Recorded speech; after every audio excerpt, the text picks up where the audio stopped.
Welcome to the Alain Guillot podcast, a podcast about life, leadership, and money matters. Our guest today is Philip Ball. Philip is a science writer. He has written, who knows, approximately about 25 books. We will talk about that in a minute. He also writes for many popular publications about what? About science, of course. And today we will speak about his latest book, The Modern Myth: Adventures in the Machinery of Popular Imagination. Philip, thank you so much for joining us today. Oh, thank you for asking me. It's a pleasure.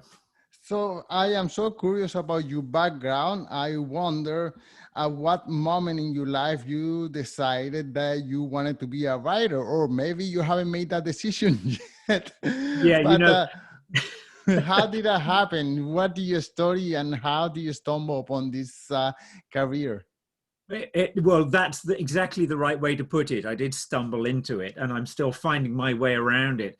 I trained as a scientist, and, like a lot of kids who find that they have an aptitude for science, you're kind of pushed in that direction. And that's what happened to me. And, I had an enthusiasm for science. So I studied chemistry, first of all, my first degree, and then I took a PhD in physics.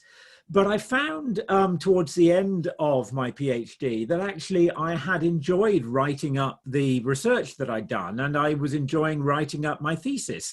And in fact, I realized that I'd always enjoyed writing. I've always done writing, fiction writing, or writing of all sorts since a young age. It had never occurred to me that one could make a career of sorts by combining writing and science. This was back in the 1980s, before science journalism and science communication was as professionalized as it is today.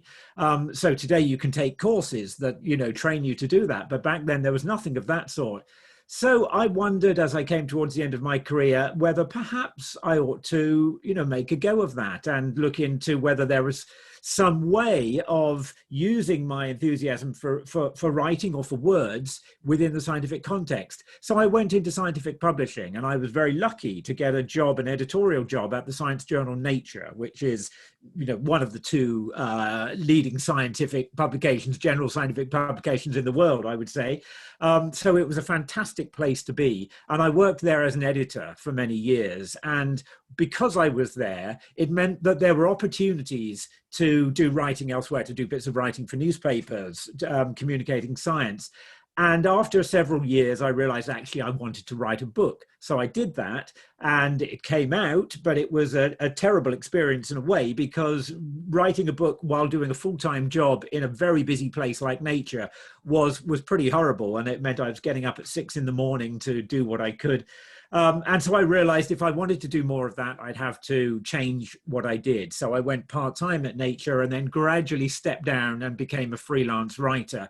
And these days I spend probably half my time working on books and half as a science journalism, writing for, newspapers and magazines, and also broadcasting for the BBC. For someone who would like to go into the profession of writing, let's say, I don't know, science that you do, or maybe fashion, or whatever the subject.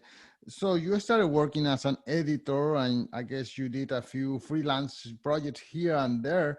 Would that be the route to take? Because to figure out how to make a living as a writer is not an easy feat. It's not easy, and you certainly don't do it if you think you're going to get rich from it. A few writers do, the vast majority don't, and in fact, most really struggle to make it work. And most writers have another job on the side, whether it's in teaching or something else. I feel I'm very fortunate to be able to make a living from full-time writing. Frankly, it's the journalism that subsidizes the books. So, everyone who writes probably has some notion that maybe they'll write a book at some point, and many do, but that's not what's going to pay your bills. It's, per word, if you like, to put it very crudely, the journalism pays much more. But it's also, I find it very useful to have the two together, because the kinds of research and stories and people I speak to as a science journalist feeds into and gives me ideas for the books that I write. And by writing books, I think it's been extremely valuable for me to develop a voice that, hopefully then feeds back into journalism. So for me, the two work very well together, and both are essential to what I do. But it's absolutely true that it's a difficult profession, particularly as a freelancer, to make it work. And you should absolutely only think about doing it if you're convinced that you really, really want to write, and not because you think this is the way to get rich, because it certainly isn't. Okay, so your first book, according to you, it was an awful experience, but you decided to double down and continue doing it again. So can you take us through that mental process? Okay, this was horrible, but I'm just gonna write another book. Well, the process of writing was, as I say, very difficult because I had very little time to do it in, because working as an editor at Nature, I mean, I'm sure it's, in fact, I know that it's the same today, but certainly back then in the 1980s, it was more than a full-time job. It was late nights in the office because so much is coming in and so much is happening in science. So that was what made it very difficult. But the process of writing itself was something that I absolutely did enjoy, and the process of publishing the book. So that was it was enjoyable enough to make me realize that I wanted to do it again, but also I realized that actually there was more I wanted to say. And I think that's the key thing for every book I write. I'm not sitting, some writers do seem to sort of finish a book and think, what shall I write next? What would be good? What might sell? For me, that hasn't really happened. It's much more that in the course of doing what I do, I stumble across a story, or very often I stumble across a topic where I think there is something to be said here that I haven't seen other people saying, and that's what I want to say. So it's not so much looking for a topic. Very often the topics seem to find me, and I just feel I have to do this. There have been books I've written where, almost with a sinking heart, I wrote a book several years back on quantum mechanics. Almost with a sinking heart, I realized, actually, I've got to write this book on quantum mechanics because we're not telling the story properly. And I want to try to explain why that is so. And it was, it was fun to do, but a topic like quantum mechanics, particularly because there are so many different ideas, strongly held ideas about what it means. Writing a book like that is asking for trouble, because you're always going to upset somebody. But nevertheless, I figured it was worthwhile doing, and I hope it was. So you say the process of publishing, you enjoy the process of publishing, and many authors, they have told me that that's the process that they dislike the most. They just like the writing, and then here's done, and you guys do what you do best, publishing or marketing or distribution. Well, I'm not a good publicist for my books, in the sense that I'm always kind of reticent to, some people are very good at getting their works out there. But I do enjoy that. I enjoy the process, not just of writing, but of getting it into a publishable state, of organizing ideas. I think is really what I enjoy doing. And that was something that I did receive, I think, a good training at Nature for doing, because our job as editors was to organize papers that the scientists send into us in a way that is going to maximize their appeal and their comprehensibility to their audience. And so, I'm interested in trying to find the right structure to express ideas. So that aspect is good. It can be that publishing, that there are aspects to it that can seem, it takes a long time, and, you have to go through many revisions. But to me, it's a little bit like doing a painting, I suppose, that, it's a gradual process. And hopefully, if you have the patience to go through with it, you're going to end up with an object that you're pleased with, and that perhaps even there's something beautiful about. Wow. Okay, I love it. Okay, so now, as you told me, you stumble upon ideas as you are reading or working on this and that. How do you stumble upon the idea of modern myth? Well, this was one that came to me. It was one of those sorts of ideas, because a great deal of what I had written about in terms of science writing, I guess it's become more and more clear to me how stories and narratives underpin so much of what we talk about in science and elsewhere. And very often those stories are old stories. They're ones that, you know, are deeply embedded in our culture. And so, for example, I wrote a book about new reproductive technologies. It was a book called Unnatural, and it was examining what we mean when we use that word. What is unnatural? And it was looking at it in particular in relation to new reproductive technologies, which are often received as being unnatural when they first appear. So IVF, in vitro fertilization, was, you know, regarded that way to begin with. And I realized that a lot of the narratives that were told about that were old ones, were ones that come from, certainly from Frankenstein, and from, you know, from books like Brave New World are still sort of invoked whenever a new reproductive technology comes along. And I think this was more generally true in science, but also elsewhere. And it started to become clear to me that actually we can probably identify just a sort of handful of stories that have this property, that we keep using them to frame the narratives that we use culturally to talk about things that happen, not just in science, but elsewhere. And so I wondered to myself, you know, what are these stories and why these stories? What is special about them? So the stories that I'm calling modern myths in my book are, of course, Frankenstein, but also I look at Robinson Crusoe, Jekyll and Hyde, Dracula, the Sherlock Holmes stories, the War of the Worlds, and the latest one I deal with, and it's actually quite an old story now, is Batman. And that is a story that's still unfolding because it never appeared in a single book. We're still telling it, and we're still retelling it. And we're retelling all of these stories. They get reinvented for new purposes. And this is the characteristic, I think, that makes them myths. They're not just a single story, as you might find in the books of Charles Dickens.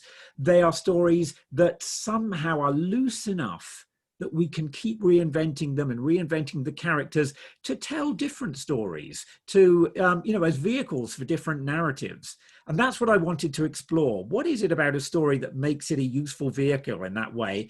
And what are these particular stories really about? Wow. So in a way, I believe that the thing that have made our humanity so huge and that we have populated so many environments and survive is our ability, our storytelling ability. You know, like we have all these myths that we pass from generation to generation, and we may know that the myth is just a myth, but it helps us organize ourselves as a society. So a random example is that let's say I give a $100 to a monkey in exchange for the banana that he has in his hand. He's not going to give me the banana for that $100 bill. But if I give that $100 bill to a human, we have understood that that piece of paper represents something. It's a story that we tell ourselves. This is a piece of paper, but it represents something, a whole history of the monetary system, for example. And it's this storytelling that allows us to survive and build cities and build governments and build countries and build religions. And, you know, all these things, they are coming from a myth, from a story that we tell ourselves. And of course, you bring it down to several movies as well that perpetuate certain stories, and I find it extremely interesting. Yeah, I love it. Well, I think you're absolutely right. I think that stories generally and narratives generally are central to our species. And in fact, there is a school of thought amongst people who think about the development of the human mind, that it is this aspect, perhaps, of our minds that distinguish us most from other species. The fact that we can imagine. We can imagine ourselves and others in situations that not only never actually have happened, but that never could happen. that's quite an extraordinary thing, and it's not clear that other animals do that. I think that they have a lot of the cognitive abilities that we have, but the ability to, imagine telling a story on Mars or in space, of course, we don't know what animals think, but I think there is no indication that they think in those terms, or that more generally they construct imaginary scenarios. And this is what we do, and I think we do it, and we've done it in order to survive. We are what if type minds. So I think that capacity for story, which goes hand in hand actually with language, because there is a school of thought that language has arisen not to sort of say what you're doing, but to convey ideas and hypothetical scenarios to our fellow beings. So that has always been a central aspect of our minds. But I think there's something special about the kinds of stories that become myths. And what I argue in my book is that these are stories that we use to explore our anxieties, to explore questions that can't be resolved, that don't have morals. One thing I insist on in my book is that myths they don't have morals. There isn't a single meaning for them. Somehow they create a framework that is loose enough that we can use it to explore an anxiety. So, a classical myth, like the Oedipus myth, it's a story about the anxiety of sexual feelings that might arise between parents and their children, or between siblings, or whatever. That that's an aspect of human experience that I think every parent recognizes as they recognize emerging sexuality in their children. It's not a story with a moral that says, actually, don't act on those feelings. We know that we shouldn't do that. There are taboos in all cultures about that. It's actually a story about the anxiety that remains, even though we know we shouldn't. That's really what the Oedipus myth is about. And I think that's what these modern myths that I've chosen are about. They're all about questions like Frankenstein, for example. One of the things it's looking at is anxieties about parenting and childbirth. It was no coincidence that that's the one myth I've chosen that was written by a woman.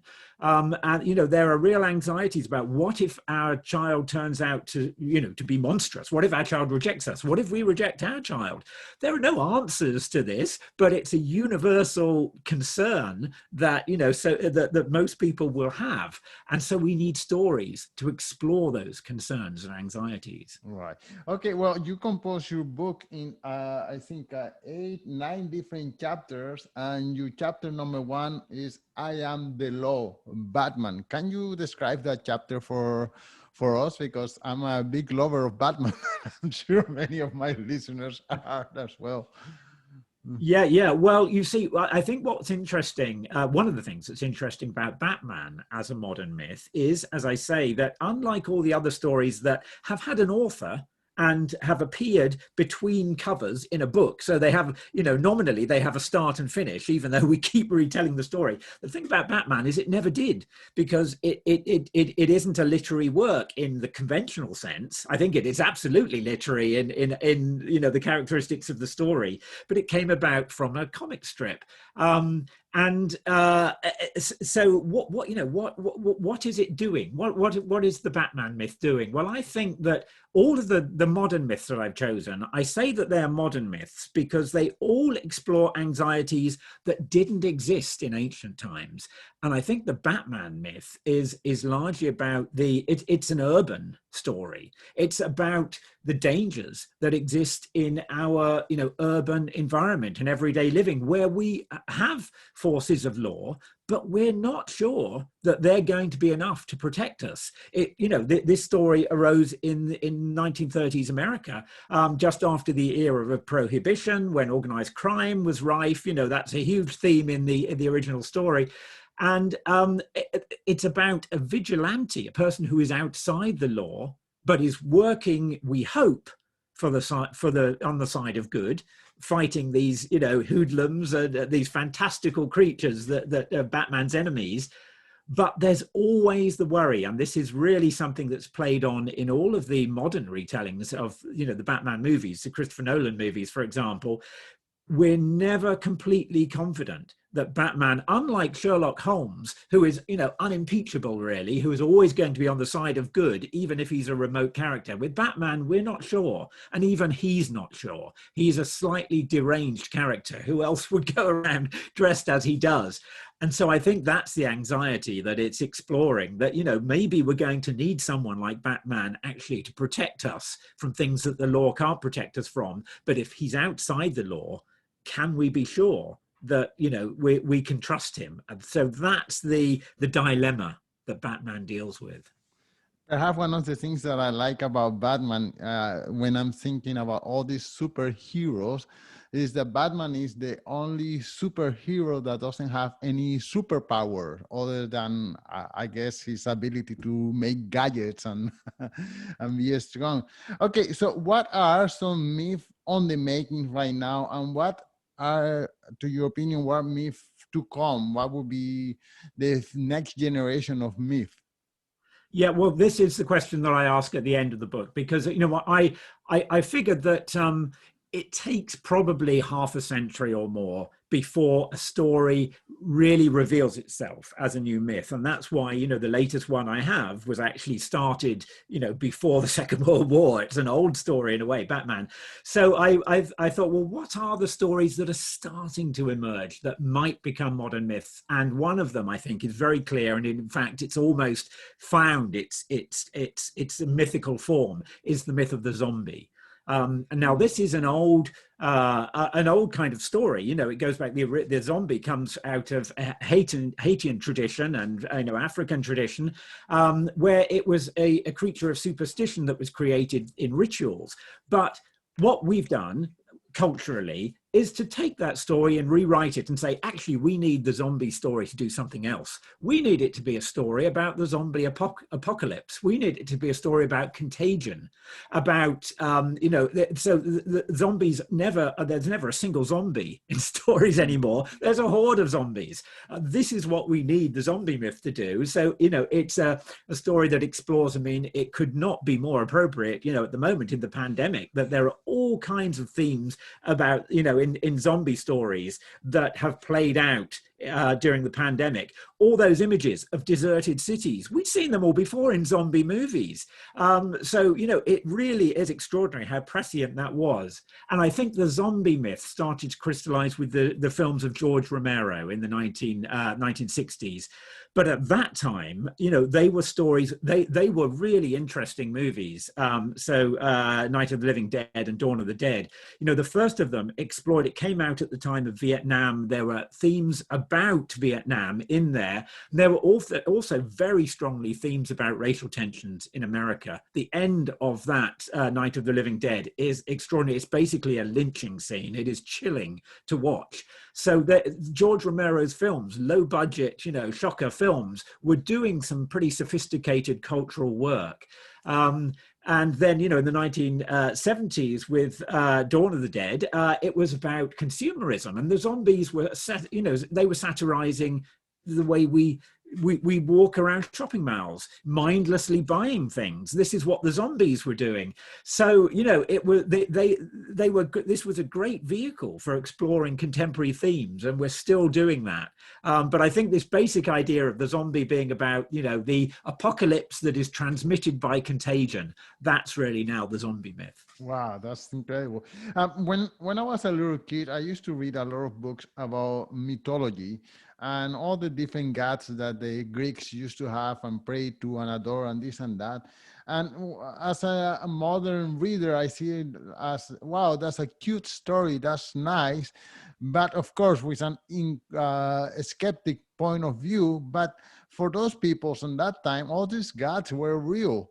I wonder if in the future, let's say 100 or 200 years from now, 300 years, people will look at us and say, wow, that's cute. Those people used to have this kind of belief and believe in this kind of stories. And I don't know, let's say the monetary system, let's say marriage, let's say our aggression towards gay couples that still exist. Maybe in the future, that will be like such a ridiculous thing that we used to fret so much about. Well, I think it's a really interesting question, what the old myths were really sort of saying and how they were interpreted and used by their cultures. Because, you know, it is a point of discussion amongst classicists. You know, what did they actually believe? What did the ancient Greeks actually believe about their myths? Did they believe they were literally true, that these gods were literally doing those things? That's not clear. You know, that, I mean, in a sense, any more than it's clear that people today, you know, Christians today, there are obviously some that literally believe the Bible and every word of it is true, but many Christians don't. They regard, you know, that they see the message of their belief as something else than just a literal truth of, you know, what the Bible says. And I think those old myths probably had the same kind of function. That creation myths, for example, you know, they weren't necessarily, I don't think we have any reason to believe that they were literally believed, you know, in that sense by the Vikings or by the ancient Greeks or whatever.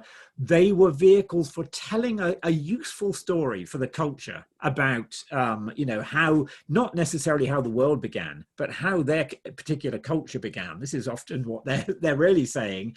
And so, you know, I think that in the future, if we look back at these stories that we've told, you know, it won't, the question won't be, oh, did people actually believe that? Because of course, you know, we know that these are fictions, but there's truth in them. And that's why we keep telling them. And so people will look back and they will think, for example, coming to Batman, they will think, blimey, in the 1950s, there was all this concern raised that perhaps Batman and Robin are a gay couple cohabiting. And, you know, this became a big fear and, you know, a big point of discussion. And there was censorship or discussion of censorship of the magazines and whether they were, you know, perverting the morals of young people and so on. And now, you know, it looks kind of absurd to us, but and rightly so in one sense, but it acts as a lens to show, you know, what the anxieties of that time were. And I think this is what the myths will do in the future. People can look back and think, okay, at that time in that culture, people were really worried about the end of the world, you know, as in the War of the Worlds, for example. So, yeah, I think that's really the function of these myths.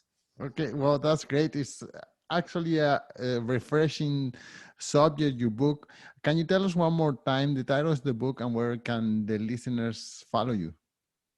Sure. The book is called The Modern Myths, and the subtitle is Adventures in the Machinery of the Popular Imagination. The idea is that, you know, we create these myths collectively. We decide amongst us what we want them to do and how the story should go. It's the author loses control of them very, very quickly. And it's published by University of Chicago Press, so you can find it on their website quite easily. I mean, it's, you know, it's on sale quite generally now, so hopefully in any bookshop near you, you will be able to get hold of a copy. And where can people follow you? I'm on Twitter, Philip C. Ball, C being my middle initial, and my website is philipball.co.uk. So those are probably the best places to look. Philip, thank you so much for your time. Alan, thank you so much for asking me.